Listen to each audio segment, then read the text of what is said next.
Bien. Parce que je remarque que la morisation de la vie publique, on en parle beaucoup et les faits arrivent encore. Hein.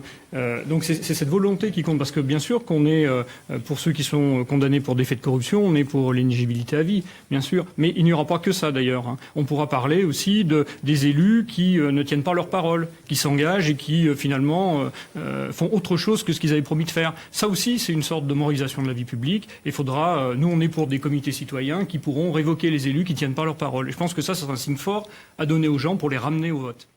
Sur Internet, qui est cette question de rendre des comptes. Est-ce qu'une fois élu, vous envisagez de rendre des comptes?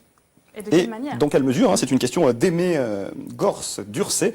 J'attends de mon futur député qu'il nous rende des comptes au fur et à mesure. Comment vous allez faire? Parce qu'on a une particularité à la France Insoumise, c'est qu'on a signé une charte dans laquelle on s'engage tous les candidats de la France Insoumise, puisque c'est une élection aussi nationale. On a tendance à regarder que sa circonscription, et on est député avant tout de la nation pour voter les lois.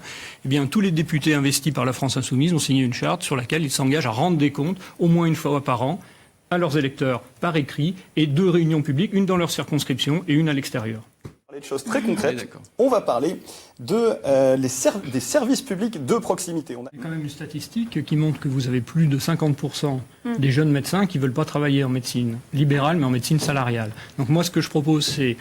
Toutes les pistes sont bonnes à prendre, hein, mais ce que je propose, c'est non pas les maisons de santé, mais les centres de santé, où les médecins sont salariés d'une collectivité, avec une convention avec la caisse d'assurance maladie, ce qui équilibre les comptes de la collectivité, et on a des médecins qui ne vont pas arriver en faisant 70 heures. On peut prendre 2 médecins avec un tuilage pour qu'il y ait une amplitude d'ouverture, et 2 médecins, ça permet aussi de confronter les diagnostics, et c'est aussi rassurant pour les médecins. En tout cas, il y a une demande des médecins sur ce type de centre de santé, donc il faut saisir là-bas au bon pour être attractif sur nos territoires. Alors, on ne fera pas venir de population sur nos territoires si on n'a ni médecin, ni école, donc il faut à un moment donné prendre les choses en main. Mais attendez, on adapte toujours le nombre d'enseignants au nombre d'enfants, mais à un moment donné, il faudrait l'adapter aux difficultés des enfants.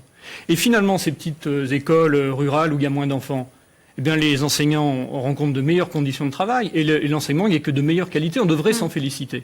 Et on pourrait équilibrer sur nos écoles qui sont plus chargées, inciter les parents qui ont des enfants qui ont du mal à suivre, à les envoyer sur des écoles où il y a un peu moins d'enfants. Regardez, moi, la commune où je vis, c'est 5 minutes en voiture, le matin. On n'est pas à 5 minutes près pour la réussite de ces enfants. Je crois qu'il ne faut pas voir ça comme une faiblesse, le manque d'effectifs. Au contraire, c'est un atout. C'est un atout pour la réussite de nos enfants.